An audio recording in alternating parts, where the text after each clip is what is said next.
Hey, it's Tom at Hudson Valley Tax Experts. Today I want to talk to you about the ancient and arcane system of withholding and how it affects you and your tax return. So withholding is the pre-tax payments that come out of your paycheck or other income source, and it's crucial when you get your tax return done because that's going to determine whether you're getting a refund or whether you owe money. And if you don't get your withholding correct, then the effects are not necessarily ideal. Certainly getting a big refund is enjoyable.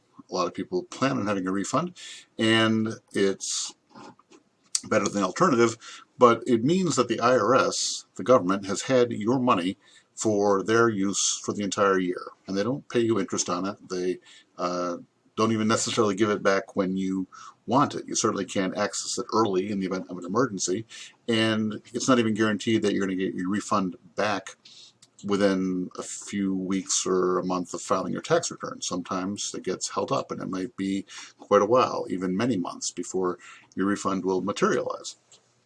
The alternative, of course, is much less pleasant. Having too little withheld means that you'll owe a big tax bill when you file a return. There may even be penalties added on if you've really not had enough withheld. And if when you come to April 15th don't have enough to pay what you owe the government, then you may end up with additional penalties and interest being tacked on for not paying on time. So when we work with clients to try to refine their withholding, we're looking for that particular client's Goldilocks zone. Not too hot, not too cold, whatever makes the client most comfortable without being in one of those outlying areas. So generally we're aiming for either a relatively small refund or a relatively small amount due. What exactly that looks like, of course, depends on the client's comfort zone and how much of padding we need to put into the plan because of the variances in their income from year to year. But if you aren't giving your money to the government to hold, it means that you have access to your money throughout the year.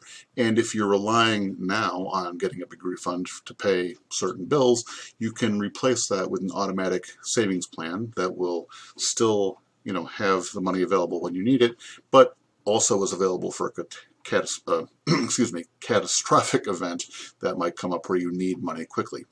And of course, having the right amount withheld means that you won't have to scramble to find how to pay the government when April 15th comes around. So you're avoiding both extremes. You would think that for a system we've had around for so long, this would be a relatively simple thing to achieve, but of course it's not. Tax laws aren't simple. They're never going to be simple, no matter how many politicians say that's why you should elect them. And it's just, there's so many different types of income, so many different types of rules. Every individual's situation is different. Are they married? Are they single? Do they have kids or not? Working, retired? Are they selling assets? Do they have other income producing property? A tax return is always several pages long. It's quite often dozens of pages long, and sometimes even hundreds of pages long for clients that have a lot of different stuff going on. And our withholding system tries to encapsulate the income and deductions relative to your income stream down to a very few small number of factors that can be given to the employer to determine how much to take out of your paycheck. Your employer doesn't want to read through all of your tax return, and you don't want him or her to be looking through all of your tax return. So there needs to be some kind of mechanism where the employer or other payer needs to can determine how much to take out of your pay. And the withholding system tries to capture that, but of course, anytime you try to simplify something, you're losing something in context. So our current withholding system, or well, I should say our prior withholding system, has been around for decades. Withholding, as we more or less as we know it now, dates back to the mid-1940s. And if you think about the typical family unit then, there was typically one wage earner with one job, sometimes two wage earners but each with only one job. And the tax system was generally, or at least relatively, simpler than it is today. Computers have made it easier to do tax returns, but that also means it's been easier to make complicated tax laws, and we're dealing with that. And that archaic, possibly mythical family unit was still embodied in the W-4 withholding form that we were using back in 2019.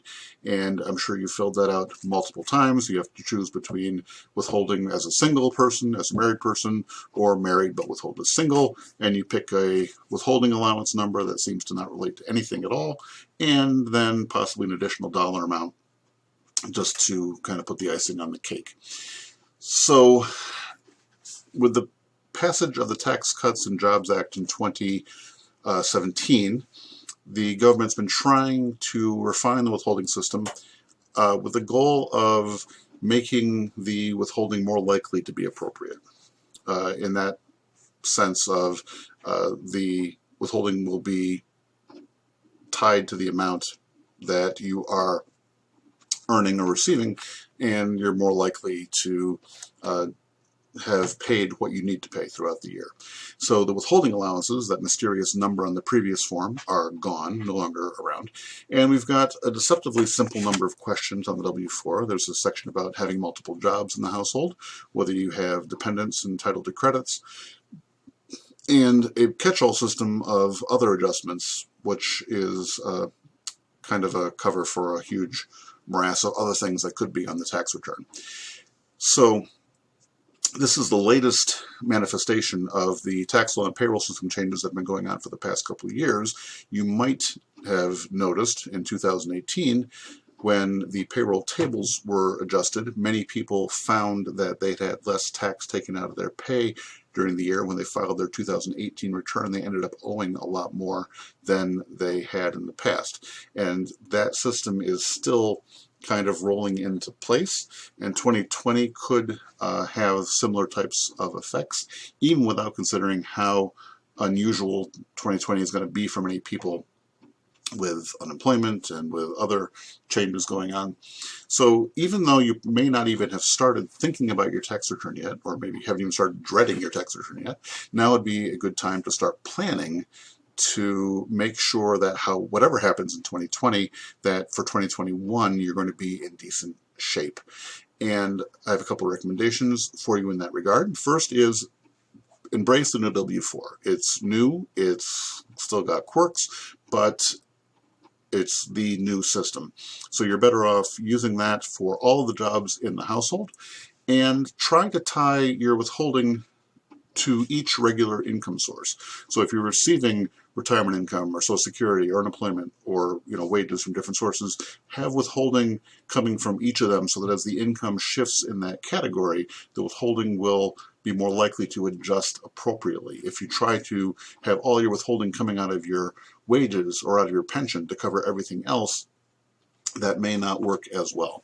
Of course, some people with large sources of other types of income, or self-employed people without any paycheck to have withholding taken from, are going to need to make estimated tax payments. So that will be part of a withholding plan.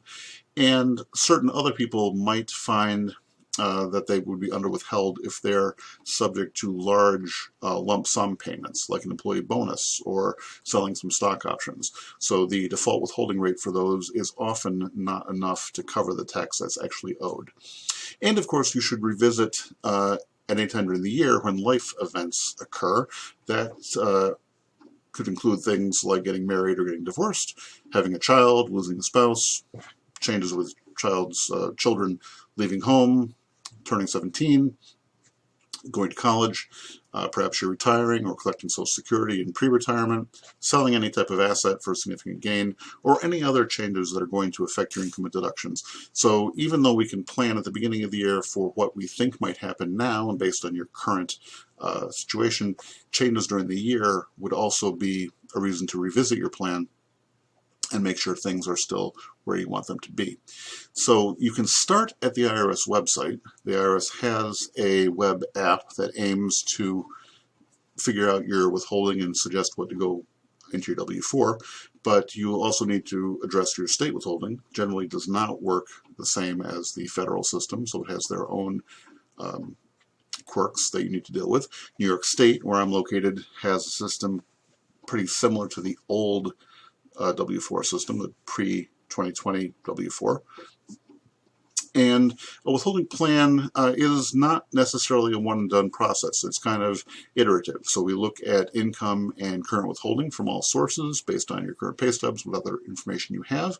We prepare new forms and submit them, and then verify the results to make sure that you're not going to be getting any unexpected surprises when you file the next year's return, and then iterate as necessary, either to get the right results at this point in time or throughout the year to make changes as necessary if anything should come up. So I hope that has been useful to you. My name is Tom, Hudson Valley Tax Experts. You can find us on the web. You can find us on Facebook. If you have suggestions for other videos or blog posts that might be of interest, please send them along. I'm always looking for new things to share with people.